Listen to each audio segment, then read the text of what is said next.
It changed my life, done. What's the 411? What's the 411? I thought the streets was ill until I shot. Now, I do think Famous's death was probably one of the worst kept secrets. I think we all knew he was on his way out. It was just a matter of when and not if. It was actually sad the way he did go out, although we still don't know the full circumstances. His body just being there left to rot for months and months, where it almost became unrecognizable. That really was sad. We also saw the look on Olga's face towards the end of 405, and it was quite telling. I know some are probably hoping on the fact the dental records haven't come through. We also haven't actually seen Famous drop for ourselves, but I don't think the big reveal is Famous's death as such. I think many of us expected him to go even before the series started, because we all clocked the clue in terms of his name, Sean. I actually uploaded a video which I decided to keep unlisted around 3 years ago. Some of you may actually remember, I have mentioned this before, but it was quite obvious even that far back what the eventual outcome would eventually be for Sean Famous Figueroa. A lot of us would have connected the dots in terms of Kanan naming his son after his best friend.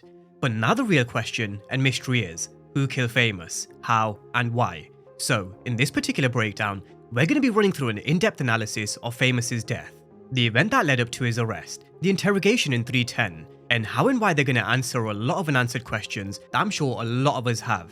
We're going to run through various different perspectives in terms of who could actually be behind the death, as well as ruling some of the characters out based on motive and also the timeline.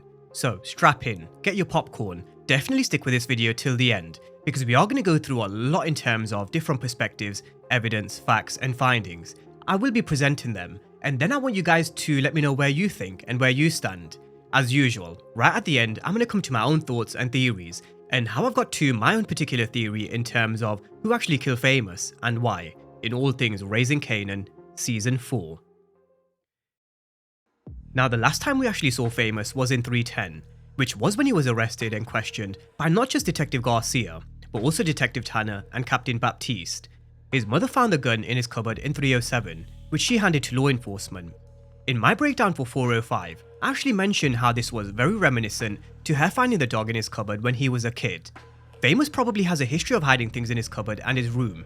However, in hindsight, she probably wishes she didn't, because this is what actually led to Famous being arrested and eventually his death for speaking to law enforcement. Now, I'm definitely not blaming Olga for his death, because Famous was never built for the game anyway. He pulled the trigger and made the man's move in 209, and it eventually caught up with him because he stupidly kept the murder weapon. This gun should have been long gone, tossed down a river a long time ago. But just another observation as I rewatched 405 in the evening, it's quite ironic that Kanan lost his best friend Sean, who wasn't built for the streets, just as Tariq did back in Power. Both of them had a Sean taken away from them, which were their first big real losses that cut deep. So that kind of just adds even more depth to Kanan and Tariq's relationship back in Power. We've all been saying there's a lot of similarities, and we can see why the older Kanan took a liking to a younger Tariq. Well, that's another. Now, in terms of the interrogation from Garcia in 310, they had Famous pretty much dead to rights for the Freddie Williams murder. They had an incident report placing him at the scene of the crime, and they also then found the murder weapon. But they wanted information from Famous because, well and truly, law enforcement weren't after Famous. He was small fish compared to the likes of the Thomases or the Italians. Fast forward to 405. We actually learned he was cooperating with law enforcement. Olga mentioned to Detective Garcia he was telling them what they wanted to hear, but all of a sudden, he's vanished. He disappeared for a total of 3 months. That's how long his body was laying under the mattress in a derelict building in 405. Now, Famous's mom said it's been 3 months since he'd been missing. So, I do think they will run through a timeline of events in terms of what happened to Famous, very similar to how they did it with Unique. I don't think it needs an entire episode, and neither do I think it's going to be an entire episode, but we do need an explanation in terms of what happened to him after he was questioned in 310. We all question, how did Unique survive? Well, now we're questioning, how did Famous die? So, what happened after he was questioned by Detective Garcia? Those are the events that they will have to show us, and I do think they will. Now, if he really was talking to law enforcement and telling them what they wanted to know, just like Olga said in 405, then you can understand why law enforcement might have let him go, with conditions. Maybe they thought Famous would lead them to Kanan, which in turn could lead them to the Thomases, again, which in turn could lead them to the Italians. We know law enforcement will use anybody they can as a confidential informant, and they don't care what happens to these small fishes. Again, I'm sure we'll definitely get the answers in some sort of flashback, but the conversation that we've been hearing ever since 402 were really telling in terms of what happened to Famous. The clues were always there. I even posted it over on X when Powerfans TV asked the question, "Where's Famous?" I said, "He's gone." There was the conversation between Marvin and Lou in 402, where Marvin said word on the street was he was talking and then got to running. We also had Mr. Gelfand question Lou, because he did become a big hit. In 403, Jukebox also asked Kanan. He said the streets have been talking, but he doesn't know what to believe. In the conversation, Juke actually echoed something very similar to Lou. She said Famous isn't no snitch. In 404, we also had the conversation between Kanan and Lou. Lou said that he'd spoken to Jessica, and he definitely wasn't out in LA. But the most telling clue, in my opinion, was when 411 played on the radio, and Lou turned it off. That was the biggest clue, which is when I thought, yep, Famous is definitely gone. It's only a matter of time. But on that topic of Famous's song 411, let's talk about it in a bit more detail and discuss the first potential theory of Freddie's people coming back for revenge. Now in season 2, Famous killed Freddie, and it was only until season 3 where we really started to see him struggle to come to terms with the death. He opened up to Lou, but also opened up on the mic in a song called 411. The 411 song was introduced in season 3, which was basically Famous's confession through his lyrics. He went through his remorse and the psychological toll of the murder. So, could we say that Freddie's people came back for revenge? It's definitely plausible. That definitely is one option that can't be taken off the table, because in essence, Famous did snitch on himself. Like Ronnie once said, he talked too much. Detective Howard also once told Kanan his best friend was a clown. He was always talking when he shouldn't have been. For example, in 105, he called Davina a snitch in front of Juliana. He also looked in Kanan's bag and found the DNA results of his father, where he questioned the initials MH. So as Detective Howard said, your boy is a clown. So, could Freddie's people have heard 411 and come back for revenge? That's number 1. But moving on to a couple of characters, I do want to completely rule out of the running in terms of killing Famous, starting with Lou. Now, I had a lot of comments saying Lou was the one who killed Famous, but this just doesn't make sense from a timeline perspective. So, let's do some quick maths. Lou was taken to Cedar Shores towards the end of 309, where he spent the best part of 2 months in rehab. Famous was then picked up in 310, an episode after Lou had been taken to Cedar Shores, and most likely released shortly after cooperating. But when he would have been released for questioning, Lou would have still been in rehab. There is no way he would have been back in Queens to commit this particular murder. Now, even if Lou was back in Queens, which we know he wasn't, but just for argument's sake, let's say if Lou was back in Queens, this is a character who was emotionally scarred from killing D-Wiz back in season 1. He'd been in a downward spiral ever since. The Scrappy kill from Raq pushed him even further, and then he had to take out Scrappy's mom, which was the final straw. This was a man who was ready to commit suicide. Do you guys really think he was someone who would put himself back in the same position as he was in season 1 when he pulled the trigger on D-Wiz? He definitely wouldn't. But from a timeline perspective, Lou would have been nowhere near Queens, so I'm definitely ruling Lou out as the killer. Now, what about Ronnie Mathis, Detective Howard, or potentially Unique? We know Ronnie had a couple of run-ins with Famous over at Kanan's apartment. We also know Ronnie said he talked too much, and he clearly didn't like fame. But again, Ronnie was killed by Kanan in 310, around the same time as when Famous was picked up by law enforcement. So again, from a timeline point of view, it really doesn't make sense for it to be Ronnie either. And the exact same applies to Detective Howard, the same applies. Now Unique on the other hand, it definitely is possible. We know he was in and around Queens back up on his feet, lurking in the shadows, where we even saw him almost pull the trigger on Lou. That's if it wasn't for Shirley.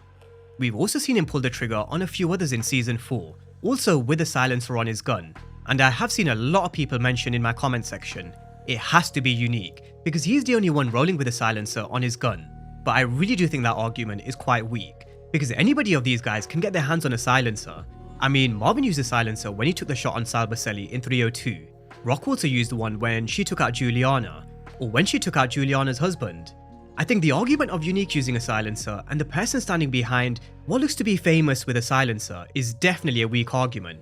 Now, I personally don't believe it is Unique, but I can definitely see why people would think so. I just think if you're going to have someone kill Famous, Kanan's best friend, in my opinion, you'd rather have someone who has a connection to Kanan because it just makes things a lot more complex. It makes the relationship with that person a lot more complicated. It makes his relationships going forward more complex, which pushes him further away from them, causing their relationship to break and turn cold. For example, how we saw Kanan's relationship with Jukebox back in Power. It really was cold. So, this brings me on to Marvin and Raq. Now the first thing I do want to address once again is this image from a specific teaser that was released before season 4. We've got someone standing behind a person who really does resemble Famous with a gun to them. You've got a silencer, which we've just spoken about before, and the person behind them has been blurred out on purpose. But I do think you can make out the fact it is Marvin, just. The biggest clue being the ring on his finger, that's Marvin's ring, so that's the first thing. The second thing is, a few weeks ago, we also went through the possibility of Marvin killing Famous in a flashback, because Marvin's been doing a lot of sloppy things and making a lot of mistakes in season 4, them revealing that Famous is dead, but then showing it a bit later on in a flashback, because we've seen it before from Marvin. He's making a lot of moves on his own, which dates back to mid-season 3 with Stefano, and he has been quite sloppy if you do kind of think about it. He killed Stefano's guy out in Corona, he's also gone and killed Terry, and if we circle back around to what he's done in the past, a lot of people in the comment section said Marvin isn't sloppy, but the fact is, this is someone who put a body in the wall and just left them there to rot. Marvin has been making a lot of mistakes in season 4, the biggest one, lying to Raq. She questioned him about going to visit Stefano, and he lied straight to her face, and said it was law enforcement just trying to stir up some trouble. Marvin's been making a lot of moves behind Raq's back, and he's also been lying to Raq. He also hates snitches, and that's what he said Famous was back in 402. Back in season 2, he paid Sam the crackhead to leave, but he turned around and we all saw how Marvin felt betrayed. In season 1, he was fixated on smoking the rat who gave up the stash house. We then saw him doing extensive digging when it came to Scrappy in season 2, where he told Raq he doesn't really know if it was Scrap. Again, in season 2, we saw the whole Tony Deep situation, exterminate the rat. In season 3, he felt betrayed by Gerald after he put in so much good work to be there for him, Amber, and Alice. So, we know Marvin hates people who talk to law enforcement, and what did he say about Famous back in 402? So, could he have got the intel from Andre Barnes, because he was someone who had a lot of connections within law enforcement? He was said to have a lot of connections. Maybe even he was someone who could have told Raq and Marvin, look, they brought in this kid named Sean, street name Famous, and he is said to be talking. Andre had a lot of intel and moles who used to give him information from law enforcement, which he then used to pass on to Raq. And that brings me over to two particular scenarios when it comes to the theory of Marvin taking out Famous. Either Marvin could have gone and done it on his own, just like we've seen him doing over and over again in season 4, behind Raq's back. Either he's made this move on his own and took Famous out without Raq knowing, or he did it on Raq's orders. Again, based on history which we simply can't ignore. We all know how she told Lou to get rid of D-Wiz. If Raq knew that Famous was talking and he was a threat to Kanan and the overall potential Thomas organization, would she ask Marvin to get rid of Famous? Those are the two scenarios when it comes to Marvin potentially pulling the trigger. Number 1, he's either gone and done it on his own, or number 2, it's at the orders of Raq. Now the reason why I'm leaning more towards Marvin pulling the trigger, regardless of whether it was Marvin making the move on his own, or Raq calling the hit and also being involved, we are going to run through the implications of both. But it's because it causes a lot of issues between Marvin, Kanan, Jukebox, and also Lou. It would be the final straw for Marvin, and cause so many issues for the entire Thomas family. You go back to what Mona did with having Lorenzo killed, and just have a look at what it did to the Tejadas. And as I often say with power, history often rhymes.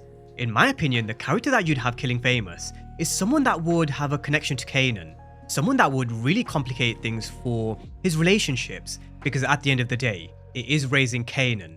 We need to see what turned Kanan into this cold, ruthless killer back in power that was able to kill his son Sean. I think they're building up to the fact Marvin making all these mistakes, the fact that he's also lying to Raq, and maybe he did the move behind Raq's back, maybe that's the final straw. I do think there's going to come a time where Raq's going to realize in season 4, Marvin's been lying to her, and the entire house of cards are going to come crumbling down, and maybe the Famous kill is the final nail in the coffin. You also look at the relationship between Jukebox and Marvin and Kanan. What changes this particular relationship? What changes Jukebox and Kanan's relationship? Because that turn is definitely going to come eventually, because these are two characters in power who had a lot of history. They weren't the same characters we saw in power who had a lot of love for each other. This is something that could definitely chip away at this relationship. Marvin doing this behind their back really would cause a huge domino effect, a ripple effect that would change things for years to come, especially for Kanan. Now what if Raq was involved? Again, the same applies. I think it would be the final nail in the coffin for her and Kanan's relationship, which at this moment in time is definitely hanging by a thread anyway. If you were to ever find out Raq was involved in killing Famous after D-Wiz, then oh believe me, that relationship is gonna burn. I mean, ask the question, what pushes Kanan to working with Breeze, breaking away from his family once and for all? The cold relationship that he had with Jukebox? In my opinion, Marvin being the one behind it makes the world of sense because of the issues it would cause for the entire Thomas families within. Again, what are the implications on his relationship with Lou? He said he wants payback, but what if it was his older brother? So you see how it really complicates the relationship between the Thomases. It changes the entire dynamics. So that's where I stand on this situation and my personal thoughts. So, I've laid out the evidence, facts and findings and various different perspectives to this situation in terms of who killed Sean, famous Figueroa, along with my own thoughts and theories to back up why I think it's Marvin who's made the move, either on his own or potentially a hit called by Raq. But the floor is now yours. I've laid out the facts and findings. Now it's your turn to let me know who you think killed Famous. Drop all your thoughts down below in the comment section, and as always, thank you guys for watching, and I'll see you next time.